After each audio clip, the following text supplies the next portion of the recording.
Craig's out of emergency dental surgery.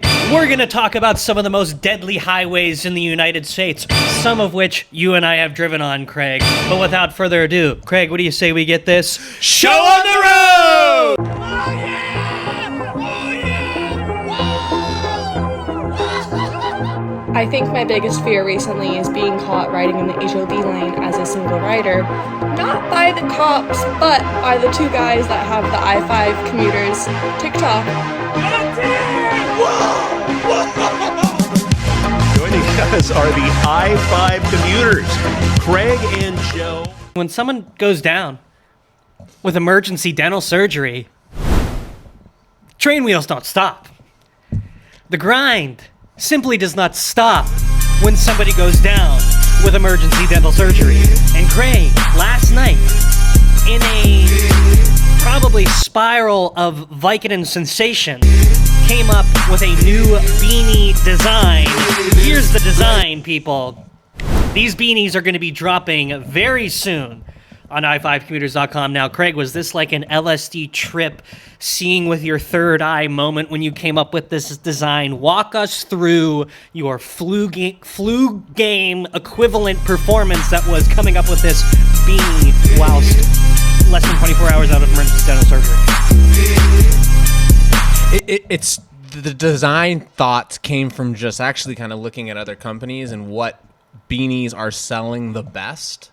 Oh, yeah. I saw market research. North Face has a very simple design that's their best seller. I think it'll be a perfect time coming the holidays to toss that thing into your friends and family stockings. Yeah.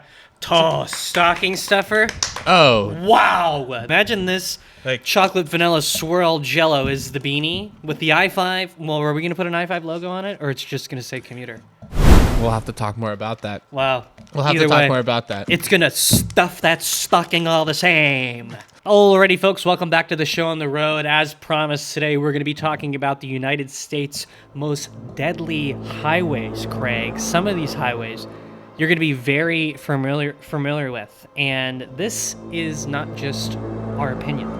This is a study that's been done by the National Highway and Safety Commission or something like that. I'm going to throw the source on top here. This is a story from Fox 13 Seattle, but this study is done by the greater Fox company looking at the United States' top 100 deadliest highways in America. 3 of the deadliest highways in the U.S. are right here in Washington. Highways that we drive on. Craig, Little Red, any guesses as to what highways these are? If this isn't on here, it better freaking be on there. Hit me. Highway 18 going over Tiger Mountain. It is a single lane back and forth. The amount of accidents due to fog, rain, and just not having a median in between is baffling. It better freaking be on there. It's not on there. Not on there. Holy. But we do have highways we are driving on consistently. I-5 in King County, the number 9, scraping into the top 10 highway we are on all the time. And Greg, we just thought it was our personalities. We just thought it was our charm that got us to be one of the most popular highway-related Instagram social media pages out there. Maybe, Craig, it's because these roads are actually super dangerous. State Route 99 coming in at number 25, also in King County. And if you don't know State Route 99, basically the highway that runs along the I-5 in the same county. So we are on that road all the time. So we are on some of the craziest highways that this United States of America has to offer. Craig, knowing that we've come so close, we have scraped upon death. So many times. What's it feel like to be scrapping with the big dogs? How are you feeling seeing this data, Craig? I'm a little surprised at 99. I'm a big fan of 99, and I've actually never felt like super unsafe due to like not having a middle median or it being single lane or craziness. So I'm a little surprised at that one. I think one question I have for you is just great research, just freaking great research. Thank you. Is this 32 total deadly crashes this year? Last 3 years. Last 3 years, I believe. Does that number seem small? But it's just that stretch. Like, it's just the stretch of I-5 in King County. It's just the stretch of State Route 99 in King County. So it's a small portion. So it's like literally the portion of I-5 that we drive. Yeah. People are just getting smoked on that thing. Do you know where SR7 is? SR7, yeah, I did some research before this. It's south of us, so it's like Olympia. It's like you get down to like Olympia, and then you like get off the 5. It's like a tributary. Well, tributaries are for rivers. I don't know if the same word is used for highways, but like it feeds off of I-5. You guys know tributaries? No. It's like rivers and rivers and streams that run off of larger rivers. Tributaries. We need to fact check. That's a word. Look it up. Let's play the clip. A tributary is a smaller stream or river that flows into a larger river, lake, or main waterway. Okay. Last time I said that's what you fucking word say. for Yeah. word. Last time I Basically f***ing nailed it word for word. Wow. Oh, dude. Wow, can you trust the data and the research done here on the show on the road? I don't know if you could trust mainstream news sources as much as you can trust the data and information provided here on the show on the road. Exactly. That's why we do this. That's why we do this. And if you're wondering what the grader list looks like, here it is. Laura, I don't know if you want to like take a look at that list. Anything jump out to you? This is the top 20, I believe, top 100 deadliest highways in the United States. I noticed something from this list. I want to see what your immediate reactions are to this list. I'm seeing a lot of California, a lot of I-5s. A lot of West Coast, a lot of like Midwest, no East Coast highways until you get to number 34, Maryland. East Coast drivers apparently keeping it safer than these West Coast highways. Something that jumped out at me. Something really cool happened on our page. A man going about his day, keeping his body fit and in shape, not knowing if he would ever be noticed for it, was made famous in this video. Without further ado, here it is. Absolutely jacked UPS guy, make him famous. Make him famous, absolutely jacked UPS guy. So just a small section of a greater video we post. Let's make this guy famous, super jacked UPS guy going about his day. We get into the comments, Little Red, what are people starting to say about this jacked UPS guy? That jacked UPS guy is really nice too. He used to deliver to my office at Westlake Park. So starting to get some social confirmation. This might be a good guy. We've got another comment, Lil Red. That's my UPS guy, and I've had a crush on him. Oh, things are heating up. We've got super jacked UPS guy. Craig, do you remember this shot? What's your immediate reaction seeing this footage back? Where are we? We're in Seattle. We're in Seattle. Mm-hmm. We're We are in Seattle. just leaving the city, getting on to I-5. I'll be honest. I don't know if it's the Vicodin or just, my brain, but I couldn't tell you if I remember this at all. I have no idea where this is from. I can't remember. Was this recent that we saw this guy? It's very semi-recently. Very recent? Very recently. Very recent. And what's your immediate reaction? I know you might not remember shooting this footage, but now seeing it back, what are you thinking? Did you see the comments? Are you up to date on this story that's been happening with our page? I did see the comment. It totally made my day seeing he jumped in the comments himself and said, "That's me." And I feel confident that's him based off of these other two comments that you had shared. Go ahead. What a tee up. What a tee up for it. Lil Red, hit us with it. That UPS driver is me. Didn't think I would ever get recognized. LOL.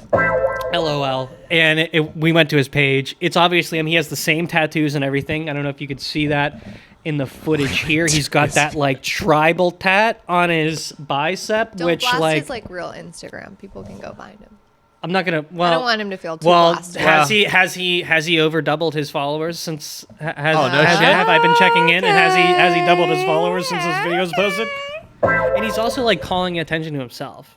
It's not like he's like, hey, like keeping it cool. But did I reach out to him and say, hey, we'd love for you to call in and give your side of the story? And has he not answered me? Yes. Yeah, he has. I saw that too. Which is like the cool thing to do. It is the cool thing to do. Cool guy thing. Cool guy thing to do would be not answer us, which is what he's doing right now. But he did comment and say, like you said, Craig. Totally. And why I think this is such a heartfelt story is typically we're calling people out for doing something bad.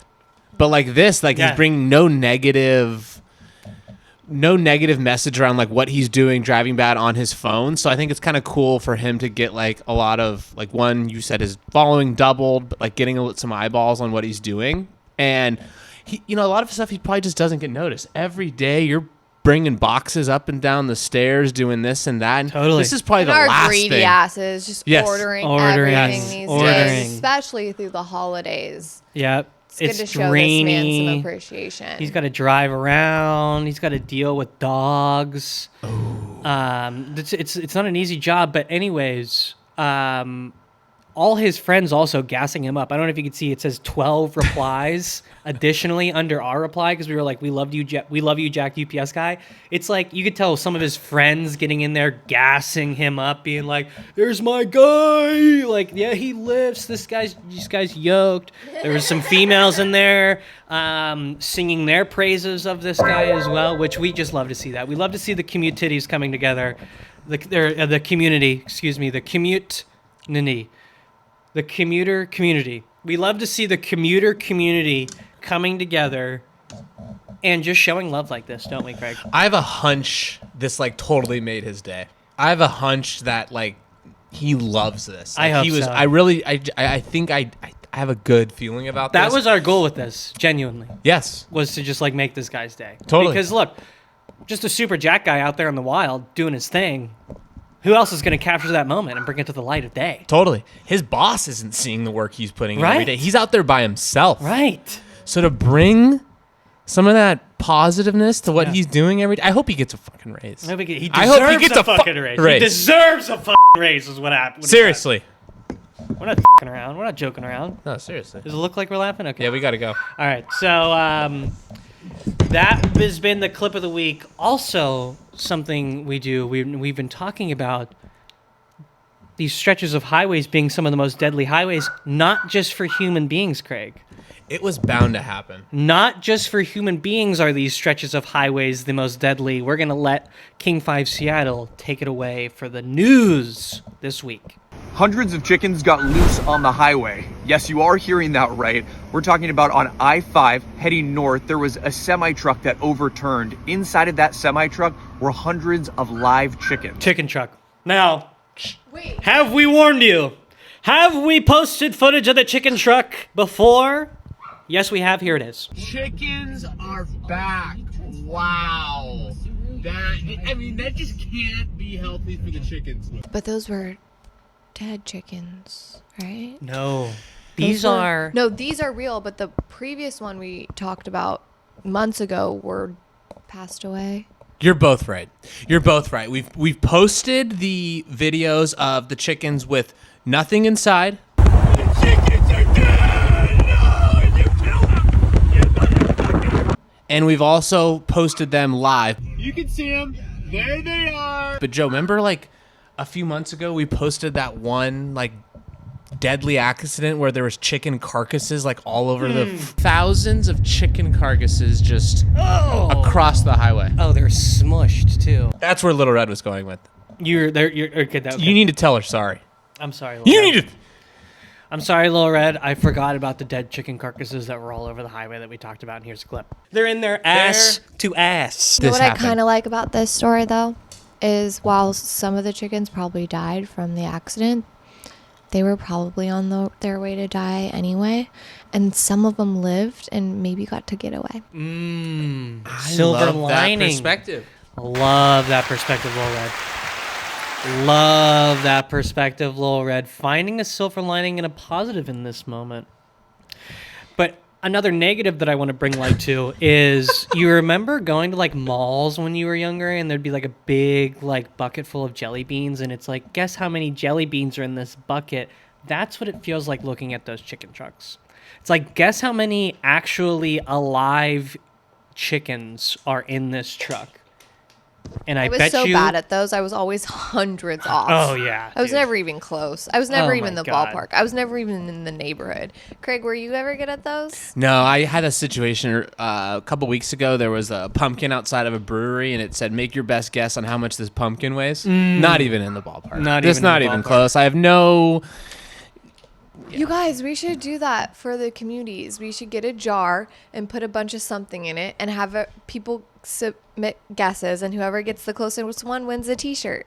I don't know. It's a little traumatic for me. I feel like it's a pretty humbling moment in my upbringing. The jelly bean bucket that I spent a lot, you spend a lot of time looking at them, and then you're like trying to count how many jelly beans are in each row, and it's like, okay, how many rows are there? And then you come up. I remember spending a lot of time working this out in my head, making a very educated guess, which I thought, and then to find out I was hundreds of jelly beans off. Yeah. I never really looked at my intelligence the same after that. Were you typically lower on the number, or were you over guessing? I was short. You were short. Big so you time. typically short.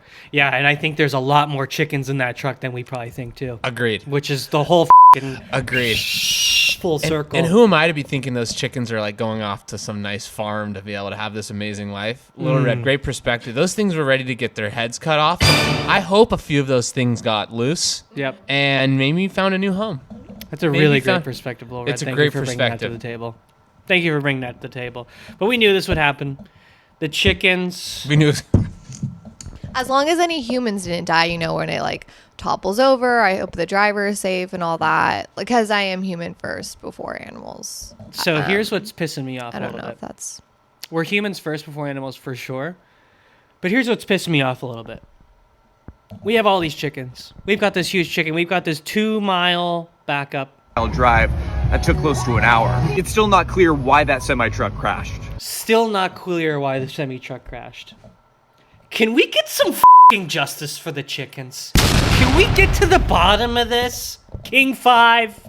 Are we gonna have to step in and do your job for you? Did he have a dash cam? Was he on his phone? That's where my head goes first and foremost. That's where my head went too. You got Show us the footage. 14,000 live chickens behind you. And you're probably watching TikTok, aren't you? Mm-hmm. Welcome back to the show on the road, everybody. It is Joe and Craig. It is episode 19. We are going to get into voicemails. And the Taylor Lautner-looking mother sent us a picture of himself. We don't have his permission to show the picture, so we're not going to show it this week. But Lucas from South Puget Sound, you Taylor Lautner-looking mother, if you do want us to show the picture, or we have permission to show the picture, let us know, either via voicemail or via text message. And I think this is a good way to open up. Craig, you talked about this before. Maybe not just call us at 253-237-6069, or what else can they do? Shoot us a text. Better yet, send us a photo of yourself. Mm-hmm. Yeah. Keep it PG. Yeah. Keep it PG. Keep it PG, and Keep also it make sure PG. you write in there that we have permission to show it on the road, on the show on the road. That we have permission to show it on the road, on the show on the road. Make sure you put that in the message. If Also, you want to show the the wives will be monitoring these photos. So any girls, if I see any lick of cleavage, Hey. you're done. If you're throwing ass, Done. if you're throwing ass in our Google Voice texts, our wives are going to find out about it. Okay, we're just going to stomp that out right now. Hey, yeah. Again, the number is 253-237-6069. Go ahead, Craig. Sorry. No, I was gonna say something inappropriate. Do it. Yeah. Do it. Yeah. Come on, you're on Vicodin. No, I was just gonna say like here's Joe and I's WhatsApp number. The ladies will never see it. Yeah, right here. Here's our WhatsApp number. We're gonna not say it. We're gonna flash it up here. Here's the other number to text, ladies. If you're trying to Here's throw our ass. backup number. If you're trying to throw some ass in our text, ladies, here's the WhatsApp. What's up? What's up? Little QR code in the top right there, ladies. Throw some ass right up there, ladies. Throw some ass. Anyways, let's get into this week's voicemails. From South Puget Sound. Great episode last week. Excited to see the next one. You guys picked out for the question that I asked, what was your favorite sports car? You guys picked out a This is Lucas from South Yes. Puget Sound. This is the guy we were just talking about. Okay, great. Perfect. Buick Grand National. Yep, that's great choice. Great car. Good Kendrick Lamar reference. I drive a big-ass Ford, and I got two 12-inch stubs in the back. Dude, you should have heard how hard I was pumping that song, man. Hell yeah. And when you took a shot of Tito's, guys, You want to pull the Tito's right now, Craig? Do it for Lucas. Hiya! cheered along right with you. And in terms of the Volkswagen Plus, that's a good choice as well. but I gotta say, I don't have much experience with the newer Volkswagens. I did have a 71 back in the day, 71 Bug, and, well, let's just say those things can get fast if you know how to tune them, and you put the right engine in them. And just the word of the wise is that, if you go to about 98, 99 miles an hour, the front end will try and lift off and fly like a car. Don't ask how I know, but it's just, fun fact for you. Anyways, for question of the week, guys, I was wondering, do you have a specific road that you guys drive or have driven at all anywhere, could be Washington or anywhere else, that just makes you white knuckle the steering wheel the entire drive? For me personally, it's got to be either the 12 going east through White's Pass, especially going up from the west over the crest onto the east side, or down in California, there's the Grapevine. I don't know if you guys have ever heard of it, but the Grapevine is this run of twisty highway that you can either take it and go that route, or the alternative adds an extra, I want to say 2 hours to your drive if you want to go around. So people just run the gap, and it's like a 80 to 120 foot drop off. So you gotta just hold on tight. But anyways, guys, I love it. Just got off work. Gonna go get something to drink. Have a wonderful day, guys, and I'm excited to see this week's episode. Have a good one. Hell yeah, Lucas. Oh yeah, Lucas, thanks for calling into the show on the road. Low Red, when he brought up the Grapevine, you started spinning in your chair. You have something to say. The floor is yours. I was basically raised on the Grapevine. Oh yeah. I've been through it, on it, up and around it, probably upwards of 100 times. Lucas merely adapted to the Grapevine.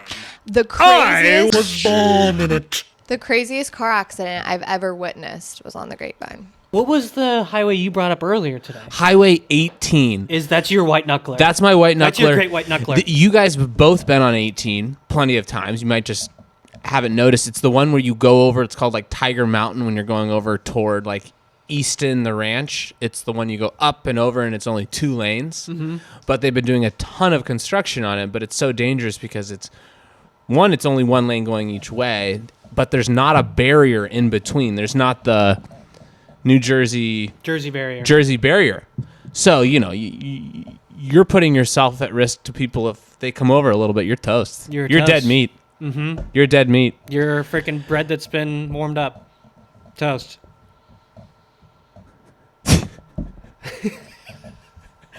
You're toast. You're freaking toast, dude. And sometimes.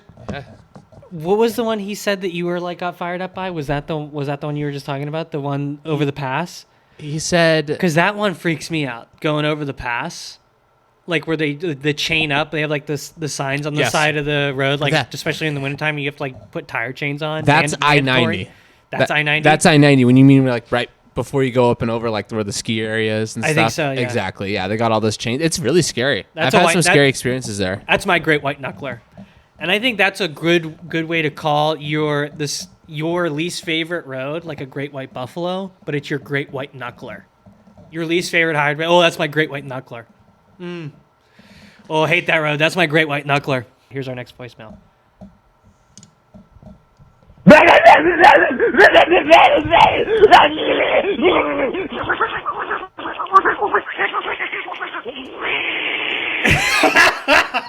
Dude, okay. Strong finish. I gotta give him that. Strong finish on that one. Thank you so much for calling into the show on the road. Thank you. Thank you for calling into the show on the road, whoever that was. That was wild. That sounded... Have you ever seen the video of the guy in, like, Australia getting interviewed about being attacked by dogs? No. They came bounding over. Did you catch their name? No, he didn't. No. I don't think... I don't think so. What do you say we get into our next voicemail? Low Red, anything for that person? No. Okay. Next voicemail. They came bounding over. Here's our next voicemail. Hey, Joe, just real quick on the Buc-ee's thing. That's not a squirrel, it's a beaver. And the reason, this is Bruce in Montana. The reason I know that I was going to say, this sounds a lot like Bruce from Montana. But he's correcting me from last week. Here's a clip. Anyways, go on, Bruce. is because when I was last driving up through Colorado earlier this year, I hit the new Buc-ee's in Fort Collins, and I got a coffee mug, and on the back of it, it says, "It's a beaver." So they're pretty serious about this, about people knowing it's a beaver. So, anyways, keep going, guys. Fair. I mean, Honest. if you feel that strongly enough to put it on a coffee mug, Bruce, I'm thankful, grateful that you called in and shared that news with us. You called it a squirrel? I called it a squirrel, yeah. And it's a beaver. It's a beaver. Okay, And apparently I mean- it's a mistake that happens enough for them to put it on a coffee mug that Bruce purchased at Buc-ee's, which is a very Bruce from Montana thing to do, if you ask me. Bruce, if you care to, send us a picture of you drinking coffee out of your Buc-ee's mug. 253-237-6069. Remember, you can send pictures now. Didn't Bruce get a sticker or a shirt? Didn't you We send sent him a one? shirt. Yeah, Bruce. Send us a put picture that on and- your Jesus. Send us a photo. We can put it on our Thanks, page. So we can Bruce. get to Bruce loves beaver. Bruce just took the money and run, dude. Big beaver guy. Big beaver guy. I mean, me and you both. Am I right, Lol Red? I'm sorry. I'm sorry if you're listening, Landon. I'm sorry. Anyways, here's our next voicemail. Hey guys, Bruce in Montana. Hope you're doing I'm gonna great. be dreaming about Bruce. I think I know you are. I just got back from that trip to Phoenix. Well, actually, that was yesterday. What I just did was made a really great burrito with some arugula and beets in it from a salad.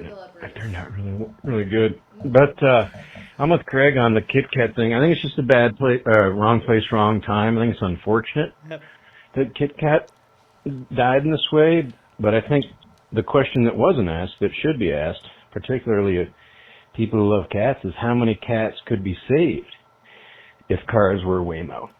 Right? Because we got 12 million kitties getting run over. You know, that's a lot of heartbreak. So there's that. But the other thing, I was talking about this with my wife last night, is that in this world where we're also, just looking at screens so much and we're kind of getting into our own little bubbles, and as much as I liked Waymo, I think you guys saw I posted my ride and tagged you guys, and you guys, you commented, so I know you saw it. But it was a great ride. I have to say it was peaceful, it was quiet. I could do a little work. But the thing that's missing, I think, in this world where we silo ourselves off more and more is interaction. I've had so many great conversations with Uber drivers, and I'm a 5-star Uber rider. And I tip well, and I know these people are out working hard, although like last night, my Uber, that guy was driving a car much like a brand new Suburban. So it's like, why'd you buy the Suburban? Why? He's probably driving to pay for the Suburban, so that's kind of a drag. And he's driving a nicer car than I am. But still tipped him well because he's a good dude. So there's that human interaction component that I think is really great about Uber. It's a great point. At least in my experience, it's been pretty good. I'll let that go. I'll let it go at that. And I only commented on this because on your last show, which, by the way, I haven't watched all of, you said call in about this topic. I'll call in about driving in Germany another day. See you, dudes. Oh, and thanks for the shirt. When I got back from Phoenix last night, my shirt was waiting for me. I'll take a picture and post it soon. There we go. Hey, Sorry. sorry. Big Mac. Not sure, but Something about Big Mac at the end there, but okay. We take back everything we said earlier, Craig. we sure do. We sure do, Bruce. I think it's so funny that we were the dinner topic for him and his wife the night before. I think is hilarious. But I think that's an interesting perspective about losing the human interaction with the Uber drivers, because we can't have it all. We can't have it all because Little Red brought that great perspective. Sometimes you get the Uber drivers, you feel extremely uncomfortable. Sometimes you get the Uber drivers. Joe was telling me on your guys' way from the home from the airport recently, it's somebody that just doesn't talk at all. Mm-hmm. And then maybe you get somebody it's like, I think that's hard. I think it is nice having that human interaction. I personally would rather just take all risk out of it and just me and the Waymo, nobody else. Little Red. I don't know where I stand, but I do believe that everyone who Ubers or Lyfts often has one Uber Lyft conversation that will stick with them forever. And that's, people will miss out on that if it's all self-driving. But do you think that one single interaction outweighs all of the awkward or like crazy drivers or bad experiences with Uber drivers, like Craig was saying? Because I think that's the question that it boils down to. You know, I really haven't had like, I don't have Uber or Lyft trauma. I've never had like something bad happen to me. Very nice. Very nice. Craig, you have. But I think it's a really interesting point that we didn't quite think about. And I would go as far as to say, could the future of self-driving cars be dependent on how our Uber and Lyft drivers behave over the next 2 to 3 years? Because I was saying, Uber drivers are going faster and faster and driving crazier and crazier, in my opinion. I think a lot of these Uber drivers are like professional Uber drivers now. Whereas like, I think when we were in college, it was a lot more of like, hey, I'm doing this part-time on the side. I feel like a lot of the times I get picked up by Uber drivers now, like this is their thing. And they just want to get me to my destination as quickly as possible and then get the next ride. Yeah. And the thing, no one's really talking anymore anyway. They don't even put music on in these Ubers anymore. Sometimes they don't even have phone chargers. It's basically Grinds my like gears. It's like it's not all that much different of being in a Waymo and there's just nobody there. So what you're saying is balls in the court for Uber and Lyft drivers. Over the next 2 years, if things start going in a negative way, that's only going to help Waymo's case and self-driving businesses. I mean, you'd think Waymo's not going to be the only one. Right. There's going to be other self-driving businesses. Totally. I think it's going to get more and more popular. But to Bruce and Lil Red's point, I think Uber and Lyft drivers. I was a Lyft driver. I had great conversations with people, and people open up to you because you're never going to see me again.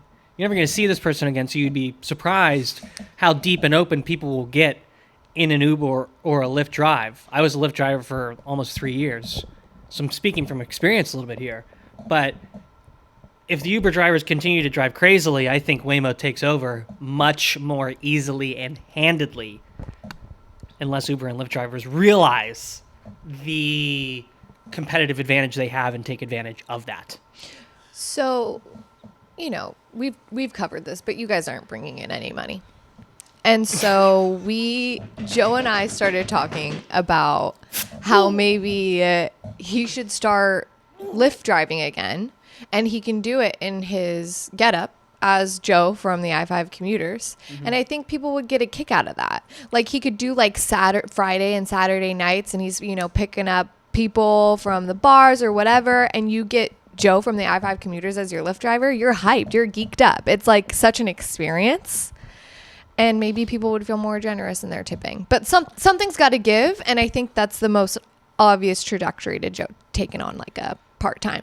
And Patreon. Let's not forget that Patreon is coming soon. Cameo. And we hope that you will show your support for us. We're going to bring you unfiltered episodes. So no bleeps, no less cuts, maybe even live streaming, maybe even giving you the opportunity to be live with us as we record these episodes. Ride-alongs. Potential the possibilities ride-alongs are endless. We'll give you the unfiltered, unedited commutes we do. So we're posting 1 minute, 2 minute, 1.5 minute clips. We'll give you the 6-minute rip. Prioritize voicemails. Messages. We'll read your messages. Maybe we'll even have like a Discord where we're private. We could talk to, you know, a little Q&A, live Q&As monthly. There's going to be good stuff there, but we do have one more voicemail.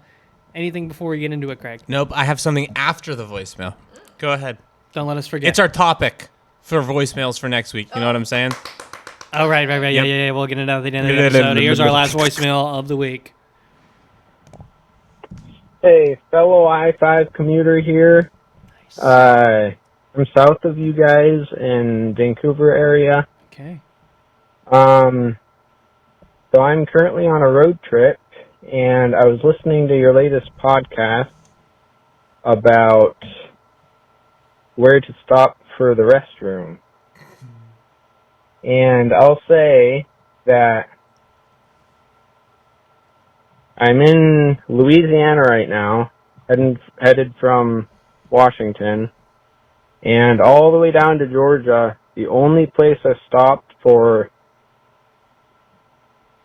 I think you might not be the only one on Vicodin in the room right now, Greg. gas and the restroom is at the Love's travel stop until Georgia when I got to Buc-ee's, and then that's where I stopped.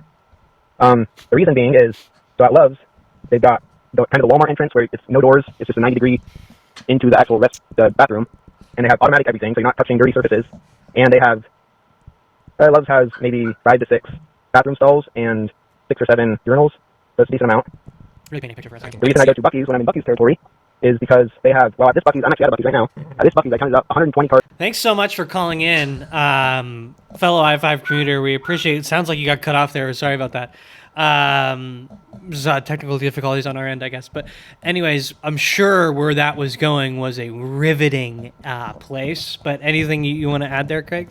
The fact that he counted every single car in the parking lot at Buc-ee's is impressive. He said he counted 120 cars at Buc-ee's. Yeah, and he was giving a lot of data. He was giving a lot of visuals to give him credit. Yep. And we do want to thank you for calling in. Thank you so much for calling in. Seriously. And that is helpful. Everything at Buc-ee's is more automatic, so they don't have to touch, you know, the toilet seat, the door, this and that. Yeah. So thanks so much for calling in. I feel like yeah, I feel like I might go to Buc-ee's more. Yeah, well, we've obviously found ourselves in the middle of a little bit of a rivalry between Love's and Buc-ee's. Bruce bringing up Buc-ee's, the fellow I-5 community that didn't give a name, but he did give a lot of imagery, lots of good pausing for effect, lots of nice, slow and steady wins the race is what they like to say. So, anyways. That's beautiful. That does it for voicemails this week. Craig, you had a message for the commuters before we sign off. Yes, we have a very, very, very special guest coming on the show here very soon. We're going to have another trooper from the Washington State Patrol. How about that? Something that worked exquisitely well last time was opening it up to you all. Mm-hmm. So call us. Tell us what you want us to be asking the cop, what is burning, what is on your mind, and we will do our best to prioritize it. The number is 253-237-6069. I'm stoked. We're stoked, yeah. So let us know, what should we ask the cop? What should we talk about? Let us know. We're happy to bring it into the conversation. Without further ado, folks, thanks for hanging out with us this week. This has been episode 19 of the show on the road. Craig, any final thoughts? Well, thanks for kind of listening to what I've been going through over the last week. Mm-hmm. If you have any advice, maybe things that can help with the pain, maybe things I could have done differently, let us know. Shoot us a text, shoot us an email. But it's been a hell of an episode, and I'm just excited for number 20. Number 20 coming in hot. It's going to be a big one. Laura, any final words? No final words. Great job today, boys. Thank you. And Craig, look, dental surgery, going under, being on painkillers. I just want you to know, we're here for you, bro. I truly feel supported. The text that I got from you all, checking in, how you doing, how's the pain? Yeah. Hey, I didn't get a lot of them, but I got them from you guys. And remember, that shit's no joke. Seriously, I'll remember this stuff. That shit's no joke, dude. Yeah. So, I guess what we do now is we'll see you next week!